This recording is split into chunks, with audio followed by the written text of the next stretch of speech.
Dona Carmen, a senhora não acha cruel manter esse cachorro enorme preso aqui? Uma pessoa da sua idade não tem condições de cuidar direito de um animal desse porte. E essa casa toda só para vocês dois é um absurdo.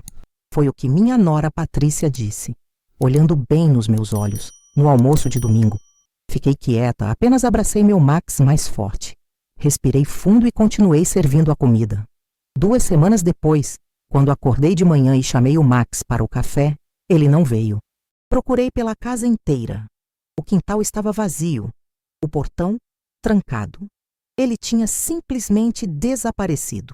Sabe aquele momento em que o mundo desaba e você sente que perdeu um pedaço da sua alma?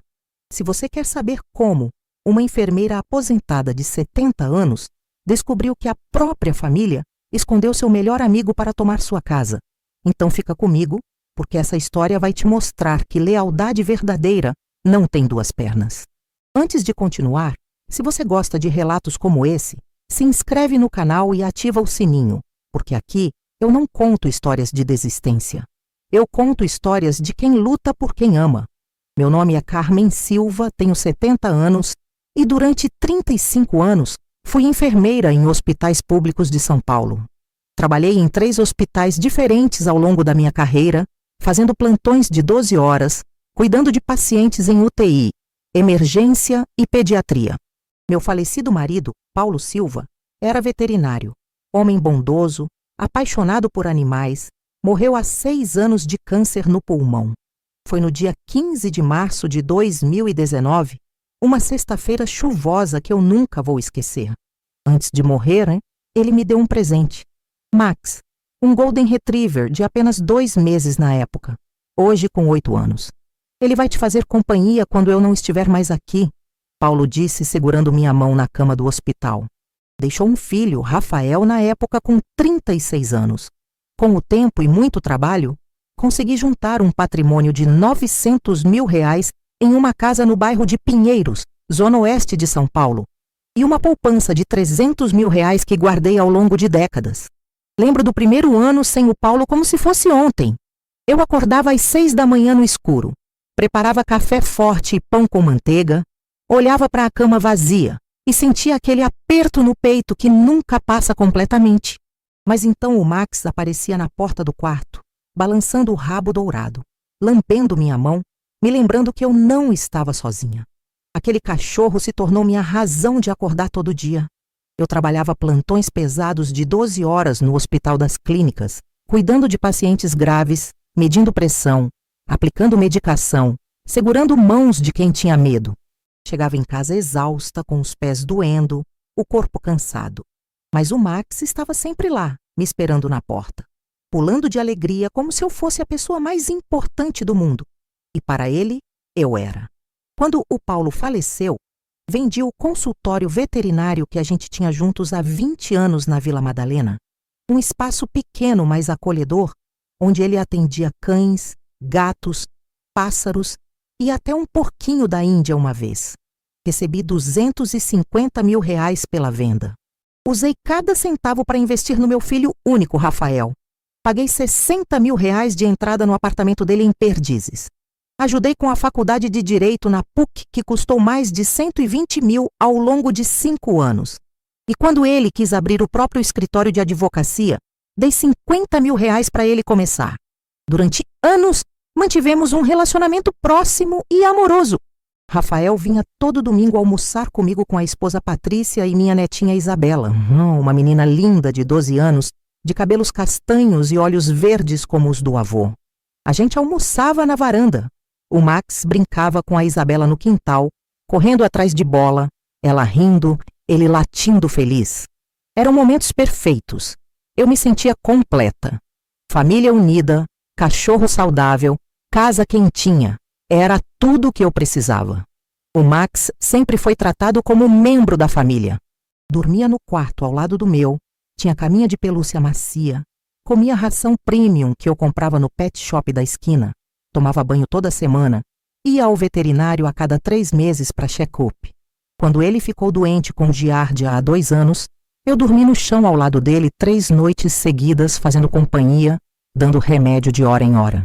Ele é meu companheiro, meu filho de 4 patas, Meu último pedaço do Paulo. O Rafael sempre foi um bom filho. Pelo menos era o que eu achava. Cresceu estudioso, educado, respeitoso. Formou-se advogado aos 26 anos, casou aos 30 com a Patrícia, uma mulher bonita, alta, loira, que trabalhava com imóveis de luxo. No começo ela era simpática comigo. Trazia flores quando vinha almoçar, elogiava minha comida, me chamava de sogra com carinho. Mas com o tempo, percebi mudanças sutis. Patrícia começou a fazer comentários sobre a casa. Dona Carmen, essa casa é enorme, deve dar muito trabalho limpar tudo sozinha, né? Essa localização é privilegiada. Imóveis aqui em Pinheiros valorizam muito. A senhora já pensou em morar num apartamento menor, mais prático, sem escadas? Sempre voltando para o mesmo assunto. Casa, tamanho, valor. Como se medir minha vida em metros quadrados fizesse sentido. Quando o Rafael abriu o escritório de advocacia 3 anos atrás, eu fui na inauguração. Levei bolo de chocolate, champanhe, decorei o lugar com balões. Estava tão orgulhosa. Mas percebi que a Patrícia passava o tempo inteiro ao telefone, fechando negócios de imóveis, ignorando os convidados. Ouvi ela dizendo para uma cliente: "Sim, estou de olho num imóvel em Pinheiros que vai entrar no mercado em breve. 800 metros quadrados, casa antiga, vai render muito na revenda." Meu coração gelou. Ela estava falando da minha casa! Nos meses seguintes, os comentários pioraram.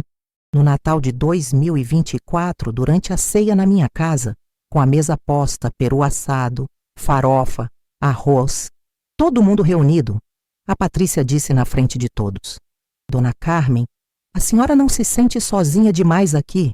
Uma mulher da sua idade, viúva, nessa casa gigante com só um cachorro? Não seria mais seguro morar num condomínio fechado com portaria, onde tem gente por perto?" O Rafael concordou com a cabeça. Minha neta Isabela olhou para mim preocupada, mas não disse nada. Eu sorri. Respondi educadamente: "Eu me sinto muito bem aqui, obrigada pela preocupação." Mas por dentro algo se quebrou, porque eu percebi que não era preocupação genuína, era estratégia. No Dia das Mães de 2025, em maio, preparei almoço especial. Bacalhau com batatas, aquele que o Rafael sempre amou. Arrumei a mesa bonita. Isabela veio correndo me abraçar quando chegou, mas a Patrícia nem olhou para o prato. Ficou o tempo todo no celular, mexendo, digitando, ignorando a conversa. Depois do almoço, ouvi ela conversando baixo com o Rafael na sala. Pensei que estavam falando de trabalho, mas então ouvi meu nome. "Rafael, sua mãe tem 70 anos, não vai durar para sempre. Essa casa vale quase 1 milhão. A gente precisa garantir que ela transfira para o seu nome antes que fique senil ou pior." Meu coração parou. Fiquei paralisada na cozinha segurando uma xícara de café que quase caiu da minha mão tremendo. Rafael respondeu com voz baixa, insegura: "Patrícia, não fala assim, é minha mãe." Mas ela insistiu. "Sua mãe é uma mulher sozinha com um cachorro enorme numa casa cara. A gente tem que pensar no nosso futuro, na Isabela. Essa casa é nosso patrimônio. Nosso patrimônio. Como se fosse deles. Como se eu já tivesse morrido." Saí da cozinha fazendo barulho de propósito. Eles se calaram imediatamente. Sorri. Fingi que não tinha ouvido nada. Mas a semente da desconfiança tinha sido plantada. As coisas pioraram drasticamente no domingo seguinte, dia 9 de junho de 2025. Era um dia ensolarado, bonito, com céu azul sem nuvens. Preparei macarronada com almôndegas, aquela que a Isabela adora, e arrumei a mesa da varanda com toalha florida e flores amarelas do jardim. Quando eles chegaram ao meio-dia, percebi algo diferente no clima. A Patrícia entrou sem cumprimentar direito. Foi direto sentar na cadeira, de braços cruzados, cara fechada. O Rafael parecia nervoso, mexendo no celular, evitando meu olhar. A Isabela, coitada, sentiu a tensão e ficou quietinha, brincando com o Max no canto da varanda. Foi então que a Patrícia soltou aquela frase que mudou tudo. "Dona Carmen, a senhora não acha cruel manter esse cachorro enorme preso aqui nessa casa? Uma pessoa da sua idade não tem condições de cuidar direito de um animal desse porte. Ele precisa de exercício, espaço, atenção. E essa casa toda só para vocês dois é um absurdo de desperdício. Fiquei em silêncio. Olhei para ela. Olhei para o Rafael esperando que ele me defendesse, que dissesse algo. Mas ele apenas concordou com a cabeça, baixinho, covardemente. Mãe, a Patrícia tem razão. O Max é muito grande, você tá ficando mais velha. Se ele puxar você na rua, pode cair, se machucar. A Isabela interrompeu. Vovó cuida super bem do Max. Eles são melhores amigos. Mas a Patrícia a calou com um olhar gelado. Respirei fundo. Segurei as lágrimas. Disse com voz firme. Max é meu companheiro. O último presente que o Paulo me deu. Ele fica comigo enquanto eu estiver viva. A Patrícia riu. Um riso curto, sarcástico, cruel. Dona Carmen, a senhora precisa ser realista. 70 anos sozinha, numa casa cara, com um cachorro de 40 quilos. Isso não é vida, é teimosia. Levantei da mesa, pedi para eles irem embora. Rafael tentou falar. Mãe, calma, a gente só tá preocupado. Mas eu já tinha ouvido o suficiente. Nas semanas seguintes, comecei a notar coisas estranhas. O Max, que sempre foi calmo, começou a ficar ansioso quando o Rafael e a Patrícia vinham visitar. Ele rosnava baixinho, se escondia debaixo da mesa, tremia. Cachorros sentem energia ruim. Eles sabem quando alguém não presta. Eu devia ter prestado mais atenção naqueles sinais. No dia 23 de junho, um domingo de manhã, acordei às 7 como sempre, chamei o Max para o café. Silêncio. Chamei de novo. Nada. Desci as escadas correndo, de chinelo, ainda de camisola. Procurei na sala, na cozinha, no quintal. O portão do quintal estava trancado por dentro, como eu tinha deixado na noite anterior. Mas o Max não estava em lugar nenhum. Simplesmente tinha desaparecido. Entrei em pânico. Liguei para o Rafael. Não atendeu. Liguei para a Patrícia. Caixa postal. Saí na rua de carro, rodando o bairro inteiro, buzinando, gritando por nome dele. Max, Max! Nada. Voltei para casa às 3 da tarde, desesperada, chorando, sem saber o que fazer. Foi quando a vizinha Teresa, uma senhora de 65 anos que mora na casa azul ao lado, tocou minha campainha. Carmen, eu vi uma coisa ontem que me deixou preocupada, ela disse, segurando minha mão. Vi o Rafael por volta das 8 da noite colocando o Max dentro do carro dele. O cachorro estava resistindo, puxando a coleira, mas ele forçou. Achei estranho, mas pensei que você tinha pedido para ele levar para o veterinário. Meu mundo desabou. Meu próprio filho tinha levado meu Max. Tinha roubado meu melhor amigo. Liguei para o Rafael 23 vezes naquele domingo. 23. Contei cada uma. Todas caíram direto na caixa postal com aquela voz robótica que dizia: a pessoa que você está ligando não pode atender no momento. Mandei mensagens no WhatsApp. Rafael, onde está o Max? Visualizado às 15 horas e 42 minutos. Por favor, me responde, estou desesperada. Visualizado às 15 horas e 51. Você levou meu cachorro? A Teresa te viu. Visualizado às 16 horas e 3. Sem resposta, nenhuma palavra. Apenas aqueles 2 risquinhos azuis me dizendo que ele estava vendo meu desespero e ignorando. Passei a noite de domingo acordada. Completamente acordada. Sentada no sofá da sala com as luzes apagadas, olhando para a porta do quintal por onde o Max sempre entrava correndo quando eu chamava. A casa estava em silêncio absoluto. Um silêncio pesado, sufocante, que doía nos ouvidos. Não tinha o barulho das patinhas dele no piso de madeira. Não tinha o roncozinho baixo que ele fazia quando dormia. Não tinha o barulho da tigela de água sendo empurrada pelo focinho dele. Nada. Só vazio.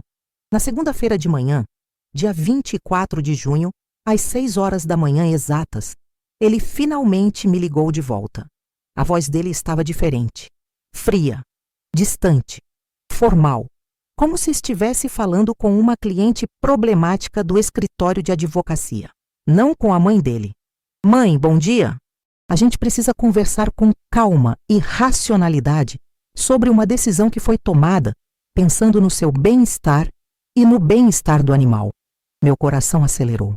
Rafael, onde está o Max? O que você fez com o meu cachorro? Ele suspirou. Um suspiro longo daqueles que você dá quando acha que a outra pessoa está sendo irracional e você precisa ser o adulto na sala. Mãe, o Max foi levado para um abrigo especializado em Cotia, uma instituição séria e profissional que cuida de animais de grande porte. Foi uma decisão tomada em conjunto com a Patrícia, depois de analisarmos cuidadosamente a situação. A senhora não tem mais condições físicas nem emocionais de manter um cachorro de 40 quilos. É para o bem dele e o seu. Eu explodi. Gritei, coisa que nunca faço. Nunca gritei com meus filhos. Nunca gritei com meus pacientes no hospital.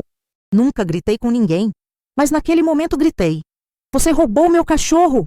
Você entrou na minha casa, na minha propriedade privada e levou ele sem minha permissão, sem me avisar. Me deixou 3 dias procurando desesperada. Como você ousa fazer isso comigo? Como? Estava tremendo. As mãos tremiam segurando o telefone. A voz saía embargada de raiva e dor. Rafael respondeu ainda mais frio. Mãe, a senhora está tendo uma reação emocional desproporcional. Isso só prova que a gente tomou a decisão certa. A senhora não está bem. Está ficando instável. A gente vai marcar uma consulta com um geriatra para avaliar sua saúde mental. Saúde mental. Ele disse saúde mental. Como se eu fosse louca por querer meu cachorro de volta. Rafael Silva, você tem 24 horas para me dizer onde está o Max, ou eu vou na delegacia registrar boletim de ocorrência por roubo. Ele riu. Um riso curto, seco, cruel. Boa sorte com isso, mãe. E desligou na minha cara. Fiquei parada na cozinha segurando o telefone que tinha desligado, olhando para o nada.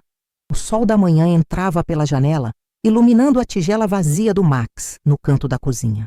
A tigela azul com o nome dele escrito em letras brancas que o Paulo tinha mandado fazer numa loja de artesanato 6 anos atrás.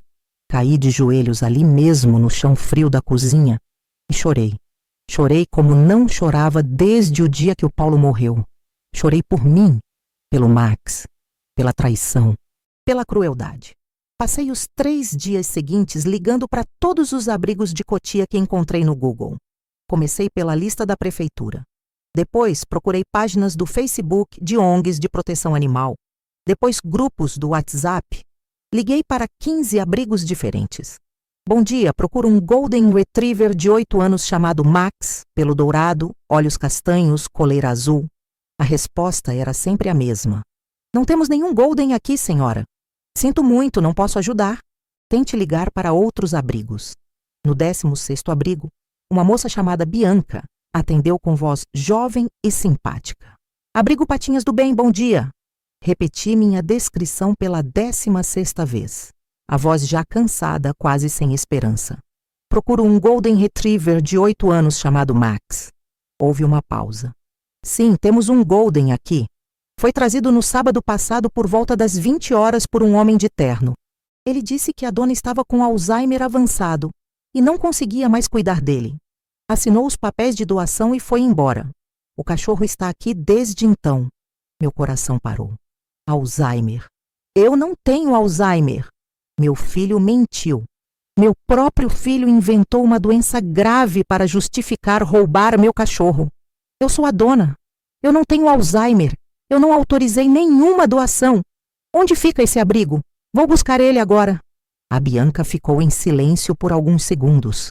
Senhora, se o que a senhora está dizendo é verdade, isso é muito grave. Falsificação de documento.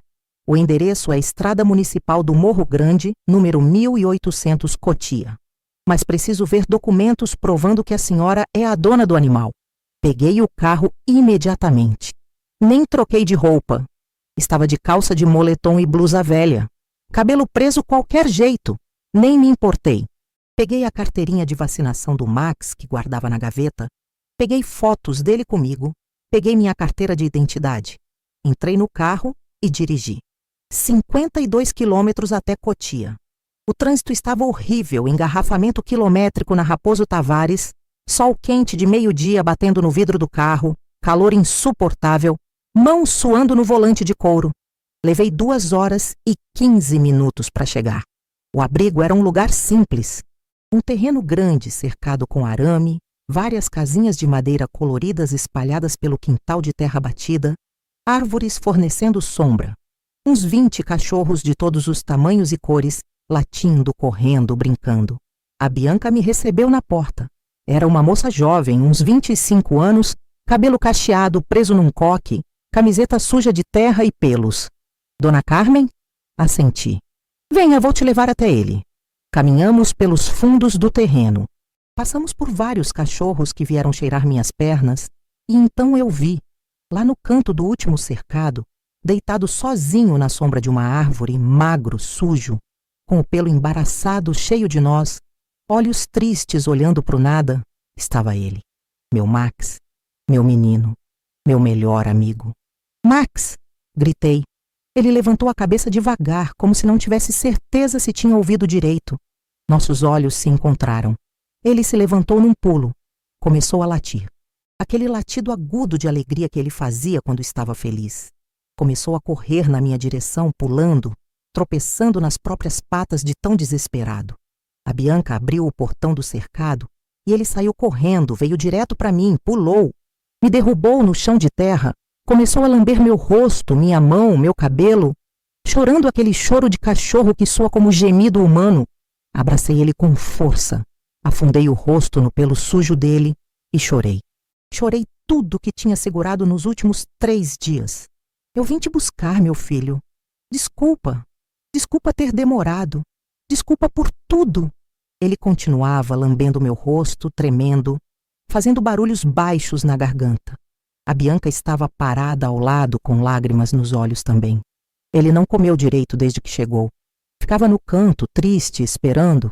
Cachorros sabem quando foram abandonados. Eu olhei para ela. Ele não foi abandonado.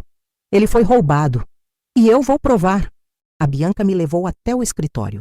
Uma sala pequena com mesa de madeira, computador velho, armário de arquivo. Ela abriu uma gaveta e tirou uma pasta.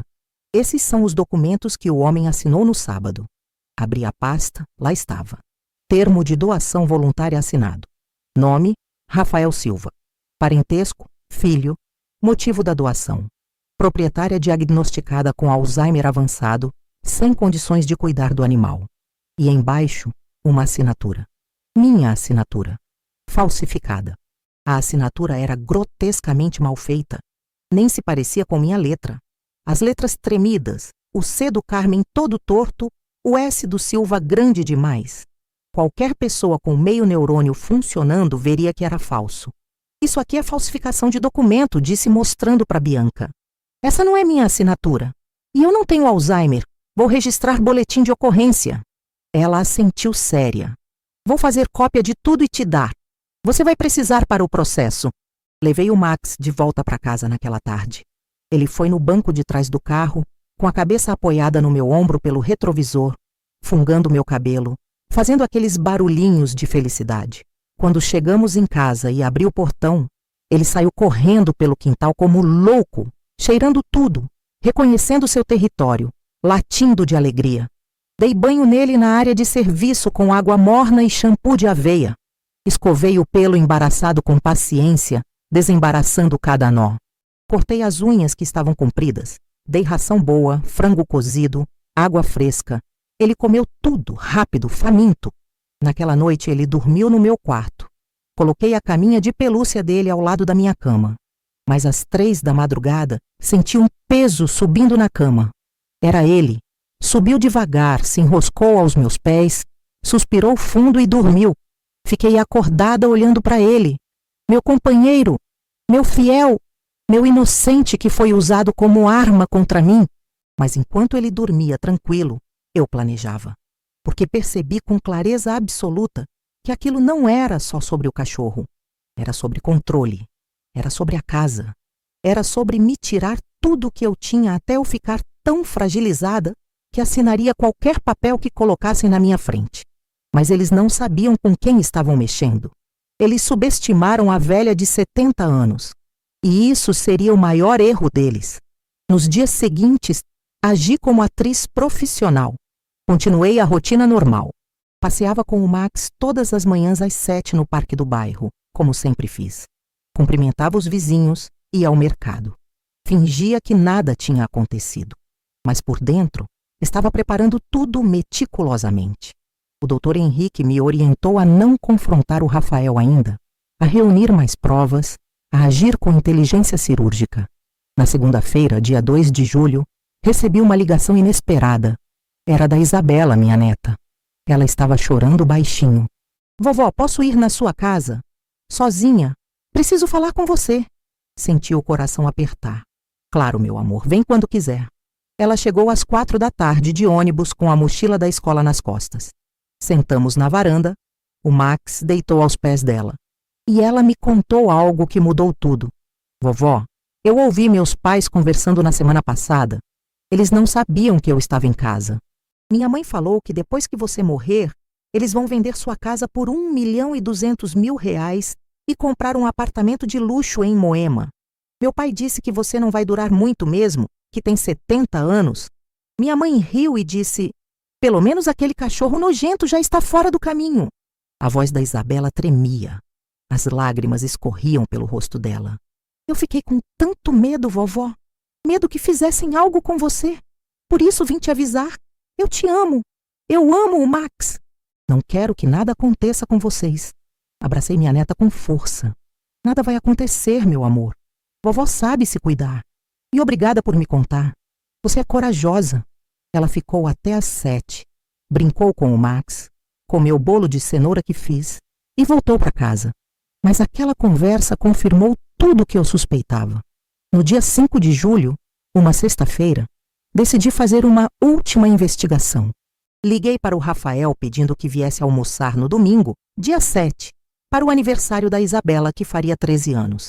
Ele hesitou. Mãe, não sei se é boa ideia. Insisti. É aniversário da sua filha, Rafael. Ela quer estar com a avó. Vem. Ele aceitou relutante. Mas antes do almoço, na sexta à noite, fui até a casa deles. Sabia que estariam fora porque o Rafael tinha postado no Instagram que estavam jantando num restaurante no Itaim. Ainda tinha cópia da chave do apartamento deles, aquela que me deram anos atrás para regar as plantas quando viajavam. Entrei. Meu coração batia tão forte que ouvia o barulho nos ouvidos. Fui direto para o escritório do Rafael. Dentro da gaveta da escrivaninha, encontrei uma pasta vermelha. Abri, e o que vi me fez tremer. Contratos impressos de uma imobiliária. Avaliação de imóvel. Rua das Camélias, número 234, Pinheiros. Minha casa, meu endereço. Valor estimado de venda, R$ 1.200.000. Data, 15 de junho de 2025. 2 semanas antes de levarem meu Max. Eles já estavam planejando vender minha casa antes mesmo de eu morrer. Pior, tinha outro documento. Um modelo de procuração em branco, esperando para ser preenchido com meu nome, dando poderes ao Rafael para vender o imóvel. E um documento ainda mais assustador. Solicitação de avaliação psiquiátrica para interdição. Carmen Silva. Com carimbo de um médico psiquiatra, Dr. Olavo Mendes. Eles estavam tentando me declarar louca. Tirei fotos de tudo com o celular. Mãos tremendo, suor frio na testa. Recoloquei tudo exatamente no lugar. Saí do apartamento sem deixar rastros. Voltei para casa às 22 horas. Sentei no sofá da sala com o Max deitado ao meu lado. E, finalmente, permiti que a raiva se transformasse em determinação. Eles tinham ido longe demais. Muito longe. E agora eu ia mostrar que 70 anos não significa fraca. Significa experiente. No sábado de manhã, dia 6 de julho, voltei ao escritório do Dr. Henrique. Mostrei as fotos. Ele analisou cada uma com atenção. Quando terminou, disse sério. Carmen, isso é tentativa de estelionato qualificado, falsificação de documento particular e até possível plano de interdição fraudulenta. Temos material suficiente para denúncia criminal, mas você precisa decidir. Quer processar seu próprio filho? Olhei nos olhos dele. Quero justiça. Quero que ele aprenda que mãe não é herança, é respeito. O Dr. Henrique preparou tudo. Notificação extrajudicial. Boletim de ocorrência já registrado. Cópias autenticadas de todos os documentos. E uma surpresa que eu guardava. A certidão da Fundação Paulo Silva, provando que a casa não era minha, mas sim de uma entidade de proteção animal. Rafael nunca herdaria nada. Era a hora do confronto. No domingo, dia 7 de julho, acordei às 6 da manhã. Preparei tudo com calma. Fiz a comida favorita da Isabela: lasanha à bolonhesa, salada Caesar e brigadeiro de colher. Arrumei a mesa da sala de jantar com a toalha de linho branco, prataria, taças de cristal. Coloquei flores brancas no centro. Tudo perfeito como um último jantar em família ou o primeiro jantar da verdade. O Dr. Henrique chegou às 11 da manhã, como combinamos. Trouxe 2 pastas, uma preta com as provas, uma verde com a documentação da fundação. Revisamos tudo uma última vez. Você tem certeza disso, Carmen? Ele perguntou. Absoluta, respondi. O Rafael, a Patrícia e a Isabela chegaram ao meio-dia. A menina veio correndo me abraçar. Feliz aniversário, minha princesa, disse beijando a testa dela. O Rafael me cumprimentou seco. A Patrícia nem olhou na minha cara. Sentaram na sala. Max ficou no quintal, como eu pedi. Não queria que ele sentisse a tensão do que viria. Servimos a comida. Todos comeram em silêncio. Isabela tentava puxar conversa, mas percebia o clima pesado. Depois da sobremesa, eu me levantei. Respirei fundo e disse: Gente, eu preciso falar uma coisa muito importante. E o Dr. Henrique está aqui como testemunha. O advogado entrou pela porta da cozinha com as 2 pastas na mão. O Rafael franziu a testa. A Patrícia ficou pálida. Isabela me olhou preocupada. Puxei uma cadeira e sentei na cabeceira da mesa.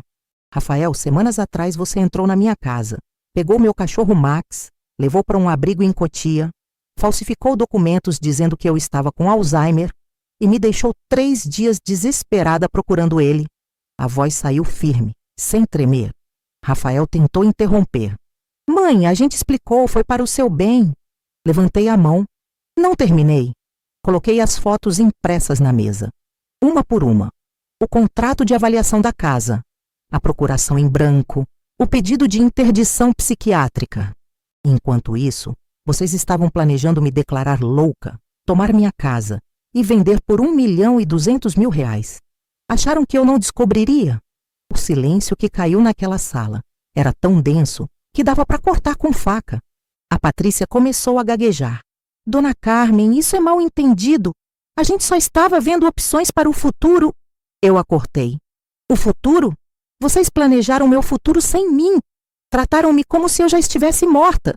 Tiraram meu Max, meu último pedaço do Paulo, porque um cachorro atrapalhava os planos de vocês. Isabela começou a chorar baixinho. O Dr. Henrique colocou a pasta preta na mesa. Isso aqui é notificação extrajudicial e cópia do boletim de ocorrência registrado por apropriação indébita de animal, falsificação ideológica de documento e tentativa de estelionato. Vocês têm 10 dias para apresentar defesa. Rafael ficou branco como papel. Patrícia explodiu. Você vai processar seu próprio filho por causa de um cachorro? Bati a mão na mesa, forte. Não é por causa de um cachorro, é por causa de respeito, de dignidade, de amor que vocês transformaram em ganância.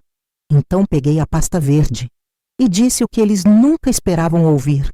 Abri a pasta verde devagar, como se estivesse abrindo uma caixa de surpresas. Tirei o documento de cima. Certidão de constituição da Fundação Paulo Silva para a Proteção Animal, datada de 15 de março de 2019, 6 anos atrás, registrada no Cartório de Notas e Registros de Pinheiros, sob o número 42.381, com selo reconhecido em cartório, assinatura do tabelião, tudo certinho, tudo legal, tudo irreversível. Vocês acham que essa casa é minha? Acham que vão herdar ela automaticamente quando eu morrer e vocês poderão fazer o que quiserem com ela? Fiz uma pausa dramática. Olhei nos olhos do Rafael, depois nos olhos da Patrícia, depois de novo para o Rafael. Tenho uma notícia que vai mudar completamente os planos de vocês. Essa casa não está no meu nome há 6 anos. Essa casa pertence à Fundação Paulo Silva. O silêncio que caiu naquela sala de jantar foi tão profundo que dava para ouvir a respiração de cada pessoa. Rafael arregalou os olhos. A boca dele se abriu levemente, como se fosse falar, mas não conseguisse formar palavras. Como assim não está no seu nome? O que você está dizendo, mãe? A voz dele saiu tremida, baixa, incrédula. Sorri. Um sorriso amargo, mas sorriso. Um sorriso de quem guardou um segredo por 6 anos e finalmente pode revelá-lo no momento perfeito. Quando o Paulo morreu, quando eu estava destruída de dor, perdida, sem saber como continuar, o Dr. Henrique me chamou no escritório dele e me deu um conselho. Ele disse: Carmen, você tem um patrimônio considerável. Você tem um filho único. Se algo acontecer com você, tudo vai automaticamente para ele. Mas e se você quiser proteger a memória do Paulo? E se você quiser garantir que essa casa continue ajudando animais, como vocês dois sempre sonharam? Fiz outra pausa. Peguei um gole de água do copo que estava na mesa. Deixei a tensão aumentar. Então eu criei uma fundação, uma entidade jurídica legal, registrada em cartório, reconhecida pela Receita Federal como instituição sem fins lucrativos, destinada à proteção de animais abandonados. Transferi a casa de Pinheiros para o nome dessa fundação. Eu sou a presidente vitalícia. Moro aqui até o dia que eu morrer. Tenho autonomia total para usar o imóvel como eu quiser. Mas a propriedade não é minha, é da fundação. E quando eu morrer, a casa não vai para herdeiros. Vai continuar sendo da fundação e será transformada em abrigo permanente para animais resgatados. A Patrícia se levantou da cadeira tão rápido que a cadeira caiu para trás, batendo no chão de madeira com um estrondo. O copo de vinho tinto que estava na frente dela tombou com o impacto. O líquido vermelho escorreu pela toalha branca de linho como sangue se espalhando, manchando tudo. Isso não pode ser verdade, você está mentindo, blefando, tentando nos assustar. Essa casa está no seu nome. Eu mesma conferi no registro de imóveis online há 3 meses. O Dr. Henrique se levantou calmamente. Pegou a certidão da fundação que estava na minha mão. Colocou na mesa na frente da Patrícia. Está tudo aqui, senhora Patrícia. Certidão de constituição da Fundação Paulo Silva para a Proteção Animal. CNPJ número 23.48.672/000. Registrada em cartório em 15 de março de 2019. A casa foi transferida para o patrimônio da Fundação em 20 de março do mesmo ano, 5 dias depois. Está tudo legal, está tudo registrado, está tudo irreversível. Patrícia pegou o documento com as mãos tremendo. Leu, releu. Seus olhos corriam pelas linhas de texto, tentando encontrar alguma brecha, algum erro, alguma coisa que provasse que aquilo era mentira. Mas não havia. Era tudo verdade. Documentado, carimbado, oficial. Mas como? Como você fez isso sem a gente saber? Como escondeu isso por 6 anos? Da mesma forma que vocês planejaram me internar, me declarar incapaz, falsificar minha assinatura e vender minha casa sem eu saber. Com inteligência, com planejamento, com discrição. Minha voz saiu gelada, cortante como lâmina. Vocês acharam que eu era apenas uma velha ingênua que ia aceitar tudo o que tinha. Mas eu sou enfermeira há 35 anos. Cuidei de pessoas a vida inteira. Aprendi a identificar manipuladores, mentirosos e aproveitadores. E vocês dois são os 3. Rafael colocou as 2 mãos na cabeça, dedos enfiados no cabelo, puxando. Levantou da cadeira, andou até a janela. Voltou, andou até a porta. Voltou. Movimentos frenéticos de quem está entrando em pânico. Mãe, você fez isso de propósito. Escondeu isso da gente de propósito. Planejou isso há anos. Você armou pra gente. A voz dele estava alterada, aguda, quase histérica. Eu não armei nada. Eu me protegi. Protegi o legado do seu pai. Protegi a memória de um homem bom que dedicou a vida inteira a salvar animais. E quando vocês mostraram quem realmente são, quando vocês roubaram meu Max, quando vocês falsificaram documentos, quando vocês planejaram me declarar louca, eu simplesmente usei a proteção que o Paulo e o Dr. Henrique tiveram a sabedoria de criar 6 anos atrás. Isabela, que tinha ficado em silêncio esse tempo todo, começou a chorar. Não um choro baixinho, um choro alto, soluçando, a voz saindo entrecortada. Vovó, meu pai e minha mãe fizeram coisa errada. Eu sei, eu ouvi. Eu te contei. Mas a casa ia ser nossa. Era nossa herança. Era nosso futuro. E agora? E agora não vai ser mais? A voz dela era de criança assustada que acabou de descobrir que o mundo não é justo. Me levantei. Fui até ela. Segurei o rosto dela com as duas mãos, olhando bem nos olhos dela molhados de lágrima. Meu amor, escuta a vovó com atenção. Herança não é garantida. Herança não é direito automático. Herança é consequência de respeito, de amor verdadeiro, de cuidado genuíno. Seu pai e sua mãe não cuidaram de mim. Tentaram me usar. E agora estão enfrentando as consequências. Mas você, minha linda, você sempre será minha neta. Você sempre será bem-vinda aqui. Você sempre terá meu amor. Isso nunca vai mudar. A Patrícia explodiu de vez. Gritou. Bateu a mão na mesa, fazendo os pratos e talheres pularem. Você é uma velha manipuladora, uma mentirosa, uma víbora disfarçada de coitadinha.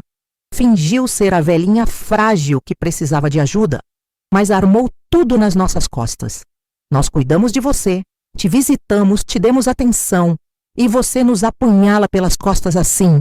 Você não merece essa casa, não merece nada. Dei 2 passos firmes na direção dela. Olhei bem nos olhos dela. Olhos verdes de cobra. Vocês cuidaram de mim? Vocês me visitavam? Façamos uma continha rápida, Patrícia. Nos últimos 12 meses, vocês vieram aqui quantas vezes? 8. 8 visitas em 12 meses. Sempre durando menos de 2 horas. Sempre com você no celular trabalhando, ignorando as conversas. Vocês me ligavam? Não. Eu é que ligava e vocês nem atendiam? Vocês lembraram do meu aniversário? Não. Eu é que tive que lembrar. Vocês cuidaram de mim? Vocês roubaram meu cachorro? Falsificaram documentos? Planejaram me internar num hospício? Avaliaram minha casa para vender antes de eu morrer? Isso não é cuidado, Patrícia. Isso é ganância. Isso é crueldade. Isso é crime. Rafael tentou uma última cartada desesperada. Ajoelhou. Literalmente ajoelhou no chão da sala de jantar na frente de todo mundo. Mãe, por favor, eu imploro.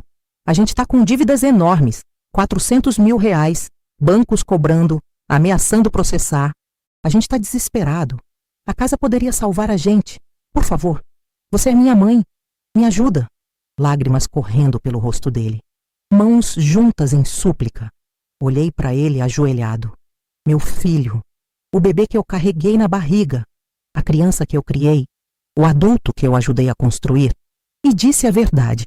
A verdade nua e crua. Rafael, levanta. Por favor, levanta. Você está me envergonhando. Ele levantou devagar. As dívidas de vocês não são minha responsabilidade. Vocês são adultos. Fizeram escolhas, investiram mal, gastaram demais, viveram além do que podiam. E a solução que encontraram foi me roubar? Me tirar de casa? Me destruir emocionalmente? Não. Isso eu não aceito. Vocês vão ter que resolver sozinhos, como adultos responsáveis pelas próprias escolhas. Peguei minha bolsa de couro marrom, coloquei no ombro. Olhei para os dois uma última vez. Vocês têm 10 minutos para sair da minha casa. Isabela, você fica se quiser. Você é sempre bem-vinda. Mas vocês dois saiam. E não voltem sem ser oficialmente convidados. Rafael, quando você decidir ser meu filho de novo, quando você aprender que mãe não é herança, mas é respeito, a porta vai estar aberta. Mas até lá, qualquer comunicação será através do Dr. Henrique. Virei as costas e saí pela porta da cozinha. 3 meses se passaram desde aquele domingo, e nesse tempo muita coisa aconteceu. O processo criminal contra o Rafael e a Patrícia seguiu em frente. O Dr. Henrique apresentou todas as provas na delegacia. As fotos dos documentos falsificados, o testemunho da Teresa, o registro do abrigo provando a mentira sobre Alzheimer, os contratos de avaliação da casa, o pedido de interdição forjado. Em setembro de 2025, a juíza determinou que o Rafael pagasse multa de 30 mil reais ao Estado por falsificação ideológica e mais 20 mil reais de indenização para mim por danos morais. A Patrícia foi condenada a pagar 40 mil reais por tentativa de estelionato qualificado e teve que prestar 200 horas de serviços comunitários em abrigo de animais. Ironia do destino. Ela, que chamou o Max de nojento, agora tinha que cuidar de cães e gatos abandonados todo fim de semana. O casamento deles não aguentou. Descobri pela Isabela que eles se separaram em outubro. Rafael descobriu que a Patrícia tinha escondido dele mais R$200 mil em dívidas de cartão de crédito, compras de roupas de luxo, viagens caras. As dívidas não eram só de investimentos ruins. Eram de ostentação, de viver além do que podiam. E ela tinha apostado que minha casa resolveria tudo. Rafael saiu do apartamento e foi morar num flat pequeno de um quarto em Pinheiros, perto do escritório dele. Patrícia voltou para a casa da mãe em Santo André, com a credibilidade destruída no mercado imobiliário. A notícia do processo se espalhou no meio profissional. Ninguém mais quis fazer negócio com ela. Perdeu clientes, perdeu contratos, perdeu tudo o que construiu baseado em aparências. A Isabela ficou com o pai. Ela me visitava todo sábado pela manhã. A gente tomava café da manhã juntas, passeávamos com o Max no parque, conversávamos sobre a vida. Ela estava amadurecendo rápido demais para a idade dela, mas estava bem, forte, corajosa. Me perguntou um dia: "Vovó, você odeia meu pai?" Pensei antes de responder. "Não, meu amor, eu não odeio. Estou magoada, decepcionada. Mas ele é meu filho. Espero que um dia ele aprenda que família não é herança, é respeito." O Rafael tentou me procurar uma vez. Foi em novembro, numa quinta-feira chuvosa. Tocou a campainha às 18 horas. O Max latiu. Abri a porta. Ele estava diferente. Magro, barba por fazer, olhos cansados. "Mãe, posso entrar?" "Só 5 minutos." Deixei. Sentamos na sala em silêncio constrangedor. Ele finalmente falou: "Eu estou fazendo terapia, 2 vezes por semana. Estou tentando entender como eu cheguei nesse ponto. Como deixei a ganância me cegar tanto a ponto de machucar a pessoa que mais me amou na vida." Não disse nada. Apenas escutei. Ele continuou: "A Patrícia me manipulou, mas eu deixei. Eu concordei com tudo. Levei o Max embora. Pesquisei interdição. Avaliei sua casa. Isso foi tudo eu. Não posso jogar a culpa só nela. E eu sinto muito, mãe. Sinto mais do que consigo expressar." Lágrimas escorreram pelo rosto dele. Lágrimas genuínas. Pela primeira vez em anos vi meu filho de verdade. Não o advogado ambicioso. Não o marido manipulado. Meu filho. "Rafael, eu aceito seu pedido de desculpas. Mas perdão leva tempo. Confiança se reconstrói devagar, tijolo por tijolo. Você tem um longo caminho pela frente." Ele assentiu. "Eu sei. E vou percorrer ele todo dia. Até você acreditar em mim de novo." Levantou. Foi embora. Fiquei sentada na sala pensando. Será que um dia a gente volta a ser família? Não sei, mas deixei a porta aberta. Porque mãe, no fim das contas, sempre deixa. Hoje, aos 71 anos completados em abril de 2026, eu acordo todos os dias às 6:30 da manhã, ao som do Max arranhando a porta do meu quarto, ansioso para o passeio matinal.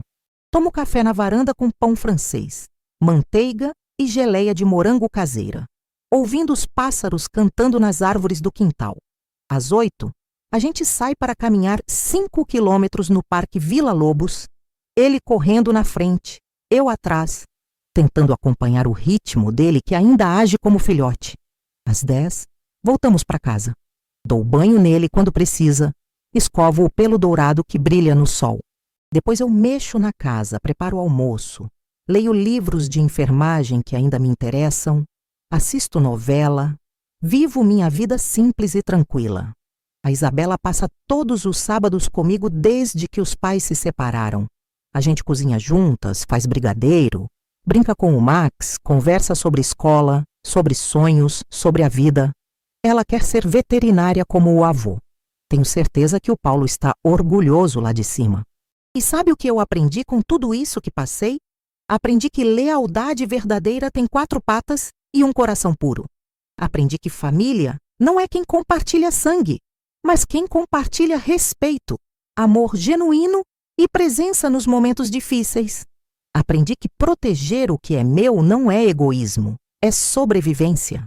Aprendi que idade não é sinônimo de fragilidade, mas de sabedoria acumulada ao longo de décadas de vida.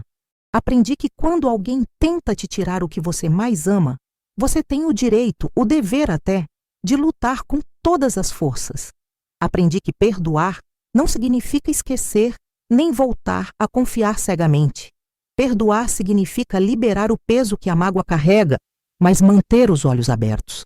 A Carmen de 1 ano atrás, aquela que aceitava comentários maldosos e fingia não ver as intenções ruins, não existe mais.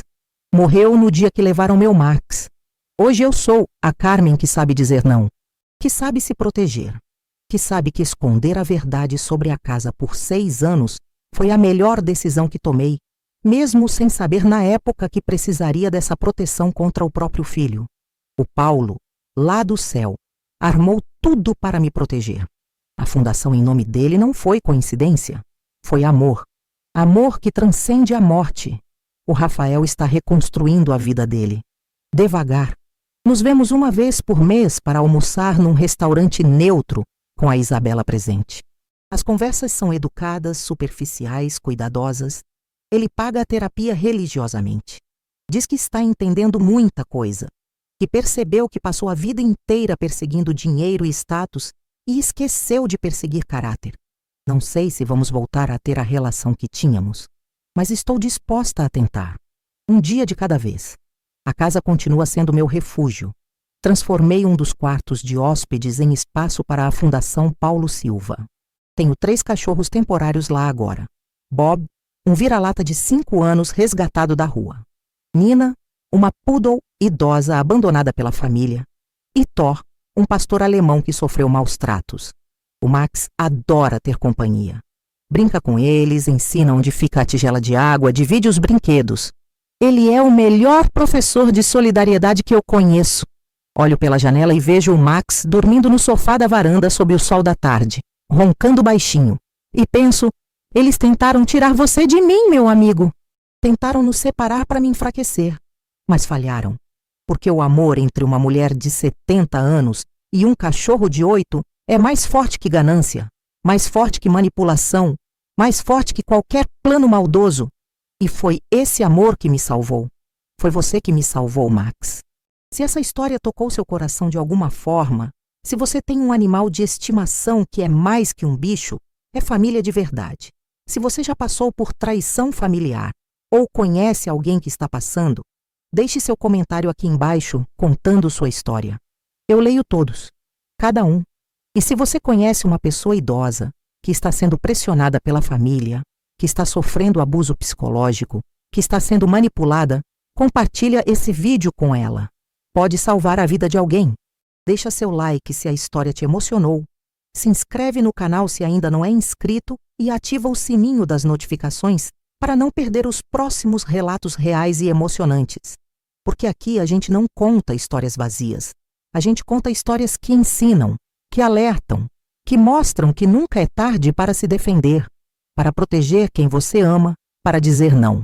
Um abraço enorme de São Paulo, direto da minha casa em Pinheiros, com o Max ao meu lado, roncando feliz. E lembre-se sempre, respeito não se herda, se conquista. Lealdade verdadeira tem 4 patas. E proteger quem você ama não tem idade. Nunca aceite ser tratada como peso. Você é raiz, é alicerce, é história. Até a próxima. Fiquem com Deus e cuidem bem dos seus animais, porque eles nos amam de um jeito que humanos esqueceram.